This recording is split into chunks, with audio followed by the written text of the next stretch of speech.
Everyone, I hope you all are doing well. So last class में आप लोगों को ये चीज़ क्लियर हो गई होगी कि किस तरीके से आप अपना फ्रेम सेट कर सकते हो। आइदर आपको सॉलिड कलर यूज़ करना है, either you want to add the gradient, either you want to add any specific pattern on it. Okay, so आज हम एक अपनी न्यू इंटरेस्टिंग टॉपिक की तरफ जो है वो अपने फ़ोटोशॉप की क्लास को लेके जाएंगे और इसी तरीके से आने वाले आपकी फ़ोटोशॉप की क्लासेस में और बेसिक और न्यू एलिमेंट्स को मैं इंट्रोड्यूस कराऊंगी। ज़रूरी नहीं है कि वो सारे एलिमेंट्स सिर्फ एक जो है वो ग्राफिक डिज़ाइनर ही कर सके, ऐसा बिल्कुल भी पॉसिबल नहीं है। वो कोई भी डिज़ाइनर या कोई भी बंदा जिसको फ़ोटोशॉप चलाने में इंटरेस्टेड है या कोई भी ऐसा इंसान जो फ़ोटोशॉप को एज अ अपनी स्किल बेस वर्किंग बनाना चाहता है, वो उसको जो है वो सारी वीडियोस उसके लिए हेल्पफुल रहेंगी। ठीक है, सो जब आप मेरी वीडियो देखें तो ये सोचने की बिल्कुल ज़रूरत नहीं है कि ये जो है वो मैं नहीं कर सकता या मुझे तो ग्राफिक्स का कुछ नहीं पता। अनटिल और अनलेस आपको सिर्फ कंप्यूटर चलाना आना चाहिए, और अगर आपको फ़ोटोशॉप चलाना नहीं आता तो आप मेरी प्रीवियस लेक्चर्स देख सकते हैं। मैंने आपको शुरू से फ़ोटोशॉप चलाना सिखाया है, इसीलिए मैं आगे जाके आपको एडवांस कोर्सेज़ में ये सारी चीज़ें बताऊंगी कि अगर आप अपने फ़ोटोशॉप के ज़रिए अपना ख़ुद का इंडिपेंडेंट वर्किंग स्टार्ट करना चाहते हैं तो उसमें आपके पास क्या क्या ऑप्शंस हैं। ठीक है, सो आज का हमारा टॉपिक है कि आप जो है वो अपने पिक्चर्स को लेके, मल्टीपल सॉर्ट ऑफ पिक्चर्स को लेके किस तरीके से अपना वन बैकग्राउंड क्रिएट कर सकते हैं। ठीक है, जिसमें आपके पास बहुत सारी चीज़ें होंगी, लेकिन उसके लिए फ़ोटोशॉप पे वर्किंग करने से पहले मेरे लिए ज़रूरी है कि मैं आपको एक सिनेरियो क्लियर कर पाऊँ, एक थोड़ी सी रिसर्च प्रोवाइड कर पाऊँ जो आपके लिए बेनिफिशियल रहे, ताकि आपको वर्किंग करने में आसानी हो। ठीक है, सो एज अ डिज़ाइनर, चाहे आप कोई भी डिज़ाइनर हो, और अगर आप डिज़ाइनर नहीं भी हैं, अगर आप फ़ोटोशॉप यूज़र हैं या फ़ोटोशॉप वर्कर हैं, सो आपको ये चीज़ ध्यान में रखनी होगी कि as a Photoshop user, worker, designer और आर्टिस्ट आपको हमेशा अपना जो मेन एलिमेंट रखना है वो रखना है रिसर्च पे। ठीक है, तो रिसर्च करने के लिए हम हमेशा यूज़ करते हैं पिंटरेस्ट। पिंटरेस्ट हम क्यों यूज़ करते हैं? क्योंकि पिंटरेस्ट एक हमारे पास एक ऐसा आप समझ लीजिए एक ऐसी वेबसाइट है या ऐसा एक आपको एक सर्च इंजन मिल जाता है जिसमें आपके पास बहुत तरीके के न्यू आइडियाज़ आपको यहाँ पे नज़र आएंगे, जो भी आप इसको कीवर्ड देंगे। ठीक है, जैसे मैं आपको सजेस्ट करूँगी कि आप यहाँ पे हर तरीके का कीवर्ड जो है वो लिख के सजेस्ट कर सकते हैं और गूगल से ज़्यादा अच्छे आइडियाज़ आपको पिंटरेस्ट पे मिलेंगे। ठीक है, सो अगर आपका पिंटरेस्ट नहीं अकाउंट क्रिएट है तो आप सिंपली जाके पिंटरेस्ट पे अपना साइन अप अकाउंट बना सकते हैं with the help of your Gmail, and simply आप इस पर अपना जिस तरीके से गूगल पे सर्च करते हैं इसी तरीके से यहाँ पे भी आपको सर्च का ऑप्शन मिल जाएगा। मैं यहाँ पे फ्लावर HD इमेजेस को सर्च करूँगी। HD इमेजेस हम इसीलिए सर्च करते हैं ताकि उस जब भी हम इनसे रिलेटेड कोई भी वर्किंग करें तो हमारे पास एक क्लैरिटी मिल पाए। ठीक है, क्योंकि मैंने आपको ये चीज़ बताई थी कि आपका फ़ोटोशॉप जो है वो एक रास्टर बेस्ड सॉफ्टवेयर है, तो रास्टर बेस्ड सॉफ्टवेयर में जितनी ज़्यादा हम HD क्वालिटीज़ की पिक्चर्स को रखेंगे तो उतना हमारे लिए ज़्यादा अच्छा होगा। ठीक है, और HD क्वालिटीज़ पे इटसेल्फ जो बैकग्राउंड्स होते हैं वो बहुत ज़्यादा अच्छे लगते हैं, चाहे आप अपने फ़ोन के बैकग्राउंड्स देख लें या आपके बुक के जो कवर्स देख लें, वो सब HD में होते हैं। ठीक है, सो मुझे यहाँ पे ये वाली पिक्चर कुछ ज़्यादा फैसिनेटिंग लग रही है। सो जैसे ही मैं अपनी ये वाली पिक्चर को खोलूँगी, सो इसी से रिलेटेड अब मुझे अपनी कुछ पिक्चर्स कलेक्ट करनी है जो मेरे बैकग्राउंड को एक सिंगल बैकग्राउंड बनाने में हेल्प करे। ठीक है, तो मैं सबसे पहले अपनी ये वाली पिक्चर को सेव कर लेती हूँ। 3 डॉट्स में जाके I will just download it. Okay, and then I will go down and search the pictures according to it. ये वाली पिक्चर भी मुझे ज़्यादा अच्छी लग रही है, उसी टाइप की है बट थोड़ी सी पीछे की तरफ है, लाइक थोड़ा सा इसका जूम व्यू नहीं है। एंड देन मुझे ये वाली पिक्चर भी अच्छी लग रही है।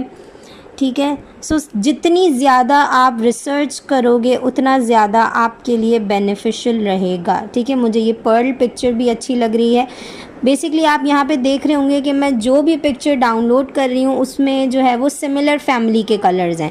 जैसे मैंने पिंक से रिलेटेड डाउनलोड करना शुरू किया है तो मैं पिंक से रिलेटेड ही सारे फ्लावर्स ढूंढूंगी या पिंक से रिलेटेड ही अपना बैकग्राउंड ढूंढूंगी। ऐसा नहीं होना चाहिए कि अगर मैंने पिंक से रिलेटेड अपनी पिक्चर्स डाउनलोड की है तो मैं ये वाला जो है वो डाउनलोड कर लूँ इमेज। ये वाला इमेज मेरे लिए यूज़लेस हो जाएगा क्योंकि मेरा जो बैकग्राउंड चल रहा है या जो मैं बैक पे रिसर्च करती चली आ रही हूँ वो आप देख रहे हैं कि टोटली पिंक, पीच, इस टाइप के कलर्स हैं। ठीक है, सो ज़रूरी नहीं है कि आपको जो पिंक पीच कलर की पिक्चर मिले आप उसको जो है वो सेव कर लें, नहीं, आप पिंक पीच की पिक्चर को ओपन करके मज़ीद उसके अंदर जो है वो अच्छी पिक्चर्स को सर्च कर सकते हैं। जितनी ज़्यादा आप इसके अंदर ऑप्शंस ओपन करेंगे उतना ज़्यादा पिंटरेस्ट आपको ऑप्शंस दिखाएगा। ठीक है, डिपेंड करता है आपके ऊपर कि आपको कौन सी चीज़ किस वे में शो करानी। मुझे बहुत सटल और बहुत न्यूट्रल शेड्स में रहना है, मुझे बहुत ज़्यादा पीच पे नहीं जाना, बहुत ज़्यादा पिंकिश पे नहीं जाना, मुझे ये वाला टोन भी अच्छा लग रहा है। और जितनी ज़्यादा आप इमेज जो है वो सेव करेंगे उतना ज़्यादा आपके पास आइडिया होगा, उतना ज़्यादा आपके पास वास्ट ग्राउंड होगा प्ले करने के लिए। ठीक है, अब देखें इसमें आपका कमाल क्या है। ठीक है, जैसे कि मैं यहाँ पे आपको दिखा देती हूँ वॉलपेपर्स। ठीक है, जैसे कि अगर हम वॉलपेपर्स भी लिखते हैं और उसको जब हम सर्च करते हैं तो आपके पास इसी तरीके के कुछ वॉलपेपर्स आएंगे जो कि दिखने में एक ही वॉलपेपर लगता है। ठीक है, जैसे अभी भी आप जैसे बहुत सारे वॉलपेपर्स देख रहे हैं, आप चाहे ये वाला वॉलपेपर देख लें, ठीक है, या इसके नीचे बहुत सारे वॉलपेपर्स और भी मज़ीद आ रहे होंगे, जैसे कि ये देखें। ठीक है, एक ये वाला वॉलपेपर दिखने में तो एक ही लग रहा है। ठीक है, अगर आप इसको दूर से देखेंगे तो एक ही लग रहा है, लेकिन इसके अंदर बहुत सारे एलिमेंट्स जो हैं वो मिक्स हुए हैं। जैसे बुक अलग है, कैंडल अलग है, फ्लावर अलग है, ये स्कल्पचर अलग है। सो इस तरीके से उन्होंने ये फ्लावर जो है वो अलग है। इस तरीके से उन्होंने क्या किया है, अपनी डिफरेंट पिक्चर्स की रिसर्च करी है एंड देन उसको एक ही पिक्चर में मर्ज करके उसको एज अ वॉलपेपर यूज़ किया है। अब देखें ये वही बुक का बैकग्राउंड है, लेकिन इसके साइड में देखें उन्होंने दूसरी पिक्चर ऐड कर दी। नीचे देखें थोड़ा सा उन्होंने परफ्यूम, थोड़ा सा गर्ली। सो ये सारी चीज़ें जो हैं वो हमें as a bookmark, as a cover, as a blended cover, background, ये सारी चीज़ें आप इनको अपने हिसाब से कोई भी नेम दे सकते हैं। जैसे कि आप यहाँ पे देख रहे हैं, आपने आई डोंट नो इंस्टाग्राम पे भी इस तरीके की बहुत सारी चीज़ें चल रही हैं, कट एंड पेस्ट करके बहुत सारे स्टिकर्स को यूज़ करके इसी तरीके से आप वॉलपेपर्स क्रिएट करते हैं। तो कट एंड पेस्ट करके वॉलपेपर्स क्रिएट करना तो फिर भी जो है वो ईजी होता है, क्योंकि आप उसको अपने हिसाब से कट करते हो, अपने हिसाब से पेस्ट करते हो। अगर आपको कुछ कोट लिखना होता है तो आप लिख सकते हो। डिजिटली उसको कैसे करोगे वो आपको सीखना भी ज़रूरी है, क्योंकि हर चीज़ आपको पता है कि आजकल अब सिर्फ डिजिटल हो गई है। सो आप देख लो जिस तरीके से यहाँ पे बहुत सारी पिक्चर्स को इन्फ्यूज करके एक ही बैकग्राउंड बना दिया गया है। ठीक है, अब ये पिक्चर्स बज़ाहिर तो आपको अलग अलग मिल सकती हैं, लेकिन इसी तरीके की एक पिक्चर आपको नहीं मिल सकती, वो सिर्फ आप ख़ुद क्रिएट कर सकते हो। जैसा कि आप ये वाली पिक्चर देखो, इसमें भी बहुत सारी इमेजेस हैं जिनको उन्होंने एज अ बैकग्राउंड पे मर्ज करके एक ही पिक्चर का लुक दिया हुआ है। अब आप यहाँ देख रहे हैं कि किस तरीके से उन्होंने कलर बैलेंस किया हुआ है। अब देखें अगर ये थोड़ा सा न्यूट्रल है, मैं आपको यहाँ पे जूम आउट करके भी दिखाती हूँ ताकि आपको पूरा नज़र आए। ठीक है, अब यहाँ आप देखें इसकी कलर बैलेंसिंग, कि कलर बैलेंसिंग सबसे ज़्यादा ज़रूरी है अगर आप फ़ोटोशॉप पे वर्किंग कर रहे हैं, चाहे आप कुछ भी बना रहे हो, कुछ भी मतलब कुछ भी, आप चाहे ग्राफिक्स की फ़ील्ड में हो, आप चाहे डिज़ाइनर की फ़ील्ड में हो, आप अगर इन दोनों फील्ड्स में से किसी में भी नहीं है, अगर आप सिर्फ एक फ़ोटोशॉप वर्कर हैं, अगर आप उसकी फ़ील्ड में भी हैं, तो आपको एक चीज़ ध्यान रखनी है, वो है कलर बैलेंसिंग, जो मैं आपको आगे आके भी सिखाऊंगी। लेकिन आपको एक चीज़ हमेशा ध्यान में रखनी है कि आप देखो यहाँ पर भी आप जो चीज़ देख रहे हो वो एक दूसरे से बैलेंस है। ऐसा नहीं है कि एक चीज़ दूसरे से बिल्कुल अलग जा रही है। यहाँ पे जो कलर्स यूज़ हुए हैं they all are similar to each other, they all belong to same family. कोई पिंक है, कोई न्यूड है, कोई वाइट है, कोई पीच है, कोई थोड़ा सा ब्राउनिश शेड है जिसको हम न्यूड शेड कहते हैं या मॉव शेड कहते हैं। अगर इसमें ग्रीन के एलिमेंट्स हैं तो ग्रीन के भी एलिमेंट्स वो हैं जो लीफ के फ्लावर के लीफ है, फ्लावर का स्टेम है। ठीक है, इस तरीके से आपको अपना कलर बैलेंस रखना है ताकि आपकी जो इमेज है ना वो एक ही लुक में क्रिएट हो। अब देखें वो आपको पिंक का साइड दिखाया था, यहाँ आपको ब्लू, वाइट एंड एक्वा इसका एक साइड नज़र आ रहा है, ठीक है। इन दी एंड कहने का मकसद सिर्फ इतना है कि आप कुछ भी काम करें तो आपकी रिसर्च स्ट्रॉन्ग होनी चाहिए। अब देखें, जितनी ज़्यादा आप रिसर्च करेंगे उतना ज़्यादा आपके लिए बेनिफिशियल होगा, उतना ज़्यादा आप इसको यूज़फुल बना सकते हैं। अब आपको इस तरीके के बहुत सारे और भी बैकग्राउंड्स नज़र आ जाएंगे, तो आई होप कि आपको ये रिसर्च क्लियर हुई होगी कि किस तरीके से हम रिसर्च करते हैं, किस तरीके से हमें बैकग्राउंड बनाना है, ठीक है। हमेशा अपने किसी भी प्रोजेक्ट को करने से पहले आप हमेशा एक रिसर्च कर लीजिएगा, जिससे आपका माइंड जो है वो खुल जाएगा, आपकी ब्रेनस्टॉर्मिंग हो जाएगी और उसी हिसाब से फिर आप अपनी पिक्चर सेलेक्ट कीजिएगा। हम चलते हैं हमारे फ़ोटोशॉप की तरफ, ताकि हम भी इसी तरीके का एक बैकग्राउंड क्रिएट कर सकें, ठीक है जी। आ गए हैं अपने फ़ोटोशॉप पे, ताकि अब हम भी उसी की तरह एक बैकग्राउंड क्रिएट कर सकें और ये देख सकें कि वो बैकग्राउंड क्रिएट करने के लिए हमें किन किन ऑप्शंस पे से गुज़रना पड़ेगा, ठीक है। सबसे पहला जो आपका काम होना चाहिए वो ये होना चाहिए कि आपने सबसे पहले अपना मेन डॉक्यूमेंट ओपन करना है। बाय प्रेसिंग कंट्रोल N आपके पास आपका मेन डॉक्यूमेंट ओपन हो जाएगा। अच्छा, हम जब भी काम करते हैं हम A3 पे काम करते हैं, लेकिन हर जगह हर स्टेशनरी शॉप पे A3 का प्रिंट आउट अवेलेबल नहीं होता। सो हम यहाँ पे भी A4 पे काम करेंगे कि इन केस आपको कभी भी अपना ये प्रोजेक्ट या आपको ये चीज़ अपनी कभी भी प्रिंट आउट निकालनी हो, आप चाहे अपना कस्टमाइजेशन का वर्क स्टार्ट करना चाहते हो, आप बुक मार्क्स को जो है वो प्रमोट करना चाहते हो, as a small business owner बनना चाहते हो, यही बैक कवर्स को यूज़ करके, बैकग्राउंड्स को यूज़ करके कस्टमर की डिमांड पे उसको सेल करना चाहते हो, टोटली आपके ऊपर डिपेंड करता है कि आप फ़ोटोशॉप को किस तरीके से यूज़ करते हो। सो मैं यहाँ पे A4 साइज़ क्रिएट कर लूँगी। A4 साइज़ क्रिएट करने के बाद आपको यहाँ पे क्या करना है, ऑल्ट डबल क्लिक करना है, ठीक है। जैसे ही आप ऑल्ट डबल क्लिक करोगे आपको ये मालूम है कि आपकी लेयर क्या हो जाएगी, अनलॉक। लेयर अनलॉक होने के बाद आपने क्या करना है, वन बाय वन अपनी पिक्चर्स को ओपन करना है, ठीक है। सो मैं कंट्रोल O प्रेस कर दूँगी। कंट्रोल O प्रेस करने के बाद आप देख रहे हैं मैंने यहाँ पे 1 2 3 4 5 6 इमेजेस ओपन किए हैं, ठीक है। 6 इमेजेस मैंने सेव किए। तो मैं यहाँ पे सबसे पहले अपनी पहली पिक्चर को ओपन कर लूँगी। एंड पिक्चर ओपन करने के बाद आपको सबसे पहले ये देखना है कि इटसेल्फ आपकी पिक्चर को क्या ज़रूरत है कि उसमें मज़ीद एडिटिंग की जाए। जैसे अगर मैं इसको थोड़ा सा जूम इन करती हूँ तो मुझे इसमें थोड़ा सा पिंक कलर लाइट लग रहा है, मुझे इसके अंदर थोड़ा सा पिंक कलर जो है वो ऐड करना है या थोड़ा सी इसकी सैचुरेशन बढ़ानी है।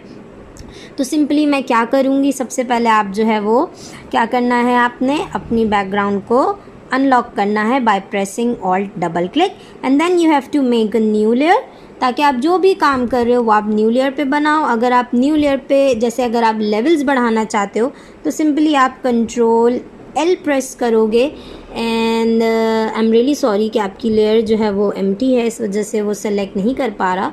सो हम अपनी जो लेयर की वर्किंग है वो हम बाद में करेंगे। सबसे पहले हम कंट्रोल L प्रेस करके जो मेरे लाइट एंड डार्क, जो मैं आपको कह रही हूँ कि मैं पिंक की थोड़ी सी सैचुरेशन बढ़ाना चाह रही हूँ, ज़्यादा नहीं बढ़ाऊँगी वरना इस पिक्चर की जो अपनी ब्यूटी है वो ख़त्म हो जाएगी। मुझे इसकी ब्यूटी को इन्हेंस करना है, ख़त्म नहीं करना, ठीक है। सो मैंने यहाँ पे थोड़ा सा इसको लेवल अप कर दिया है एंड मैं यहाँ पे एक एडजस्टमेंट लेयर सेट करूँगी ह्यू एंड सैचुरेशन की, ठीक है, क्योंकि मुझे इसकी सैचुरेशन भी थोड़ी सी ज़्यादा चाहिए। मैं यहाँ पे अपनी सैचुरेशन की तरफ बढ़ूँगी and then I will go for some a bit saturation, क्योंकि अगर देख रहे हैं मैं ज़्यादा सैचुरेशन कर रही हूँ तो वो बहुत ज़्यादा आँखों में लग रहा है। इतना ज़्यादा नहीं करना है हमें कि उसकी जो अपनी ओरिजिनलिटी है वो ख़त्म हो जाए। तो मैं यहाँ पे अराउंड 5 to 4% पे रहूँगी, क्योंकि यहाँ पे मुझे जो है वो कहीं कहीं येलो या ऑरेंज का भी शेड नज़र आ रहा है। So I don't want it to be stand out, तो मैं यहाँ पे 4 तक ही रहूँगी। And simply what you have to do, if you are okay with it then by pressing V on your keyboard, अगर आपको कोई और टूल सेलेक्ट है तो आप V प्रेस करेंगे, आपका मूविंग टूल सेलेक्ट हो जाएगा and then you have to take your picture and go to your first document and आपको यहाँ पे लाके इसको स्टॉप कर देना है, ठीक है। देन आपने क्या आपकी जो पिक्चर है इसको आपको करना है delete, because we don't need it right now again and then press control O and now open your new picture. अच्छा, ज़रूरी नहीं है कि आपको हर पिक्चर में कुछ ना कुछ करने की ज़रूरत हो। जैसे ये पिक्चर में मुझे नहीं लग रहा, मैं अगर कंट्रोल प्रेस करती हूँ सो मुझे ये पिक्चर बिल्कुल एक्यूरेट ऐसी ही चाहिए। ना इसके अंदर इतनी ज़्यादा डार्कनेस है, ना इसके अंदर इतनी ज़्यादा ब्राइटनेस है, ना इसमें कोई ऐसा अननेसेसरी कलर है जो मुझे बुरा लग रहा है। तो हर पिक्चर की एडिटिंग करना ज़रूरी नहीं है, ठीक है। तो मैं सिंपली यहाँ से अपनी ये वाली पिक्चर को ओपन करूँगी और ड्रैग करूँगी, एंड ड्रैग करने से पहले आपको यहाँ पे अपनी लेयर को अनलॉक कर देना है, ठीक है। And then with the help of moving tool आप अपनी इमेज को अपने मेन डॉक्यूमेंट पे ले आइए, ठीक है। एंड देन सिंपली आप इसको डिलीट कर दीजिए। अच्छा, सेपरेट डॉक्यूमेंट पे ओपन करने का मकसद ये होता है कि आप कभी भी अपनी जो मेन फाइल है उसको डिस्टर्ब ना करें। अगर मैं आपकी ये जो लेयर 1 वाली पिक्चर है, अगर मैं इसके अंदर के लेवल्स अगर यहीं बढ़ाती तो क्या होता, हो सकता है कि मुझे लेवल की जगह या मैंने जो सैचुरेशन इसमें बढ़ाई है वो क्या करती, वो मेरी फाइल को डिस्ट्रैक्ट करती। मेरी लेयर 1 लेयर 2 के नीचे मल्टीपल जो है वो लेयर्स बन जाती और मेरे लिए वो यूज़लेस होती, क्योंकि इतनी सारी लेयर्स को क्रिएट करना और फिर अपने पिक्चर अपने डॉक्यूमेंट को बनाना हमारे लिए थोड़ा सा इटसेल्फ मुश्किल हो जाता है, ठीक है। तो इसीलिए हम हर पिक्चर को सेपरेट ओपन करेंगे ताकि उसकी वर्किंग को वहीं पे ही एंड करें, एंड देन फिर हम यहाँ पे लाके उसको ड्रॉप कर दें। सिंपली मैं अगेन कंट्रोल ओ प्रेस करूँगी, मैं अपनी थर्ड वाली इमेज को ओपन करूँगी, एंड इस इमेज में भी मुझे इटसेल्फ ओके का ही पार्ट लग रहा है, बट मैं थोड़ी सी इसमें वाइटनेस और ऐड करूँगी बिकॉज इट्स अबाउट पर्ल।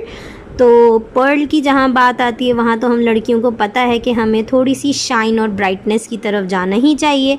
सो ये करने के बाद सिंपली आपको ऑल्ट प्रेस करना है, डबल क्लिक करके अपनी लेयर को अनलॉक करना है, मूविंग टूल सेलेक्ट करना है, and then you can go to your first document, okay again, and do the same for your rest of the document, ताकि आपको कोई भी चेंजेस या कोई भी चीज़ें आपको देखनी हो तो आप इजीली देख सको या इजीली उसके अंदर चेंजेस कर सको।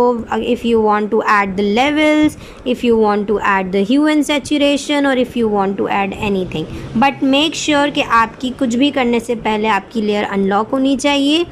कंट्रोल एल दबा के आप अपने लेवल्स को मैनेज कर सकते हो, ब्राइटनेस को मैनेज कर सकते हो, डार्कनेस को मैनेज कर सकते हो, and then simply moving tool से आप अपनी पिक्चर को एक जगह से दूसरी जगह प्लेस भी कर सकते हो, ठीक है। सो मेरी जो रेस्ट पिक्चर्स रह गई हैं आई गेस 2 रह गई हैं, सो मैं इनको भी जल्दी से वाइंड अप कर लेती हूँ।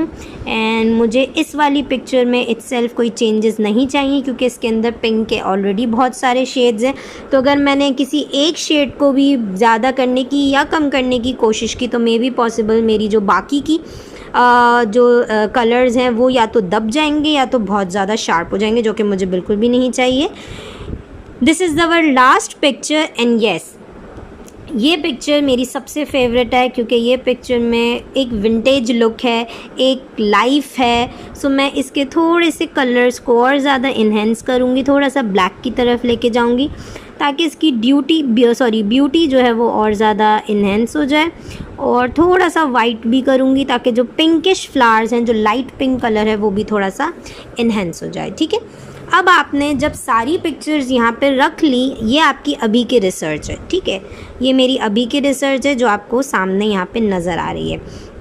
अब आपने देखना है कि इन सारी रिसर्च में से कौन सी ऐसी पिक्चर है जो आपके बोर्ड के साथ नहीं जा रही या उसको कॉम्प्लीमेंट नहीं कर रही। अगर वो पिक्चर आपके इस बैकग्राउंड में होगी तो आपका बैकग्राउंड डल लगेगा या वेस्ट लगेगा या बहुत ज़्यादा ऐसा लगेगा कि इस जगह कुछ कमी है, तो उस पिक्चर को आपने डिलीट कर देना है, ठीक है।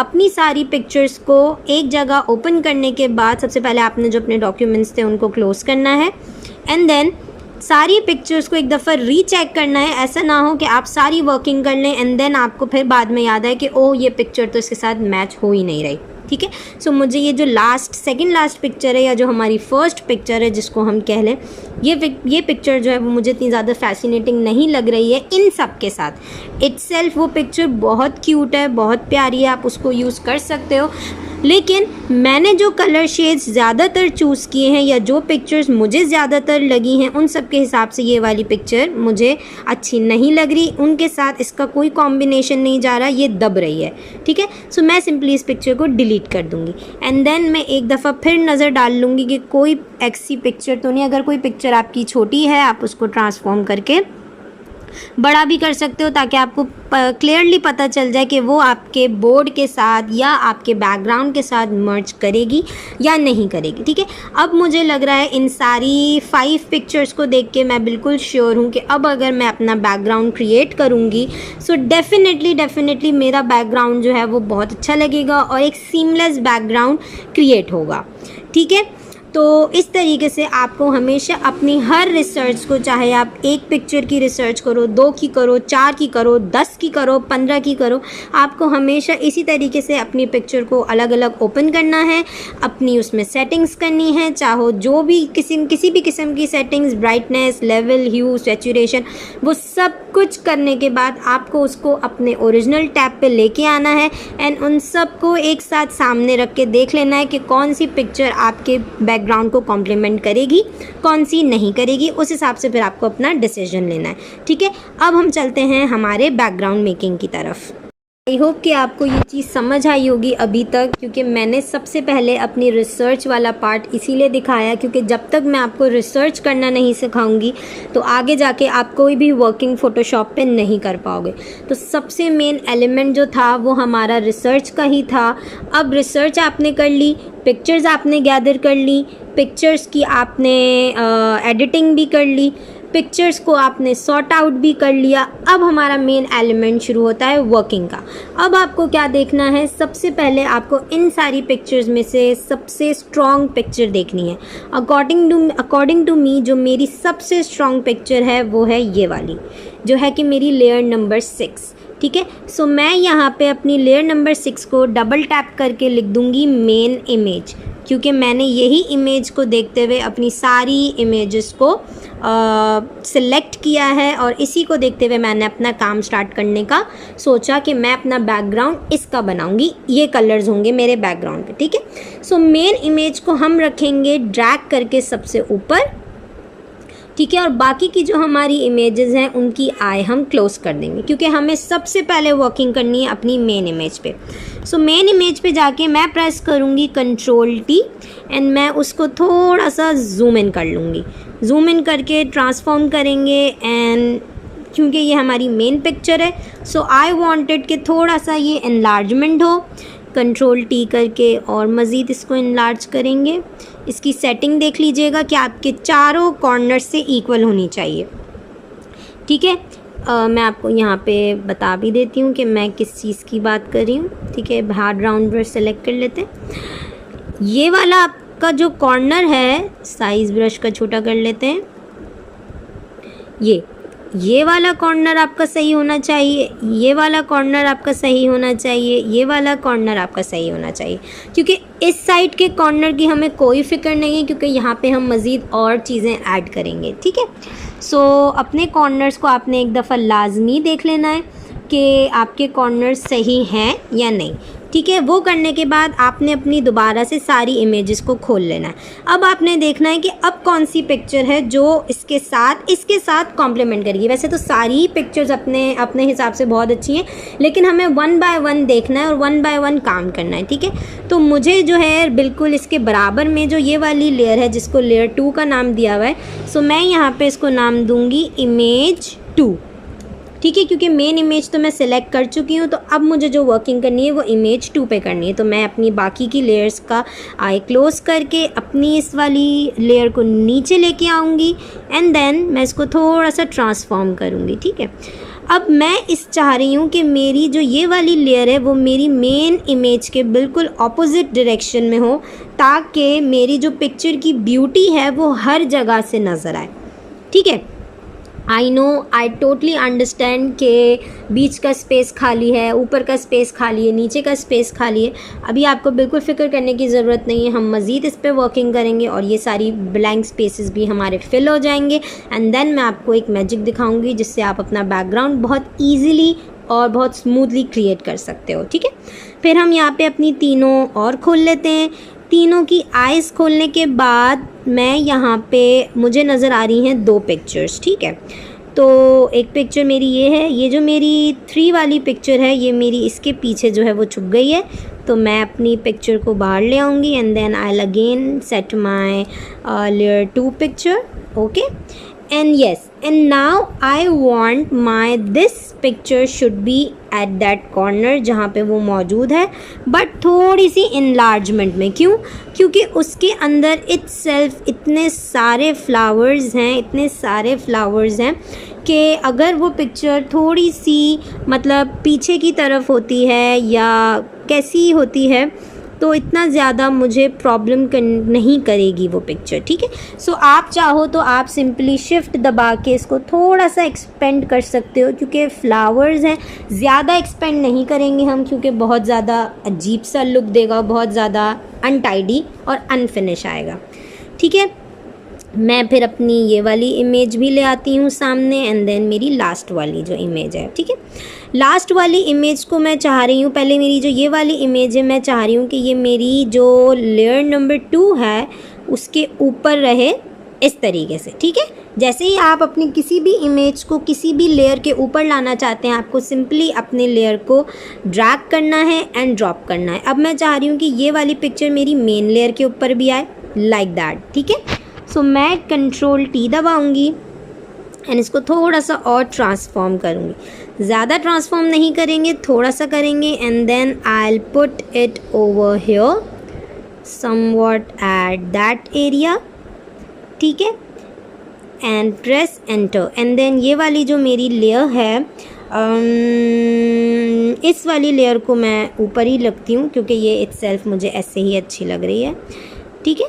सो या आप इस तरीके से अपनी कोई भी इमेज को, अच्छा अब आप देख रहे हैं मेरा ये जो मेरी लास्ट वाली इमेज है मैंने उसको इटसेल्फ यहीं पर ही ड्रॉप कर दिया, बट मैंने जो पर्ल वाला साइड है मेरा मैंने उसको यहाँ रखा है and then I want that same pearly look on my this side, जो कि मेरा आपको यहाँ पे वाइट स्पेस खाली लग रहा है, ठीक है। सो मैं यहाँ पे जो मेरी बाकी की इमेजेस हैं जो कि मेरी लेयर 4 है उसको मैं कर देती हूँ इमेज 3, ओके, एंड लेयर 5 को कर देती हूँ इमेज 4 एंड लेयर 3 को मैं कर देती हूँ इमेज 5।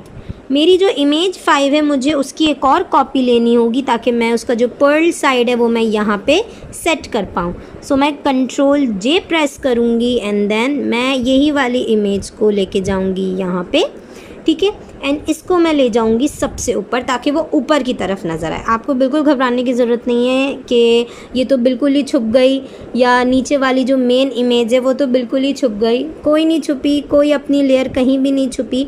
अभी हम जब मैजिक करेंगे तो फिर आपको समझ में आएगा कि किस तरीके से आप इसके साथ प्ले कर सकते हो, ठीक है। ये है आपका एक स्क्वायर्ड बैकग्राउंड। स्क्वायर्ड बैकग्राउंड मैं क्यों कह रही हूँ, क्योंकि यहाँ पे आपको नज़र आ रहा होगा कि हर चीज़ की अपनी डायमेंशन है। जैसे कि आप ये देख रहे हैं इसकी अपनी डायमेंशंस हैं, इसके अपने कॉर्नर्स हैं, इसके अपने कॉर्नर्स हैं, इसके अपने कॉर्नर्स हैं, ये इसका अपना कॉर्नर है, ये कुछ कॉर्नर है, ये कुछ कॉर्नर है, ये कुछ कॉर्नर है, मतलब हर पिक्चर में कहीं ना कहीं कुछ ना कुछ कॉर्नर्स हैं, ठीक है। तो ये हमारी अभी तक की ब्लेंडेड पिक्चर नहीं है, बट येस हमने अपनी अलाइनमेंट सेट कर लिए कि हमें हमारा बैकग्राउंड किस हिसाब से चाहिए ताकि हमारे सारे कलर जो हैं वो नज़र आए। अब हम करेंगे मैजिक, ठीक है। उसके लिए हमें चाहिए इरेज़र। हम जैसे ही ई प्रेस करेंगे तो मैंने आपको यहाँ पे इरेज़र टूल के बारे में बताया। इरेज़र टूल के ठीक नीचे आपको यहाँ पे बैकग्राउंड इरेज़र टूल नज़र आ रहा होगा, ठीक है।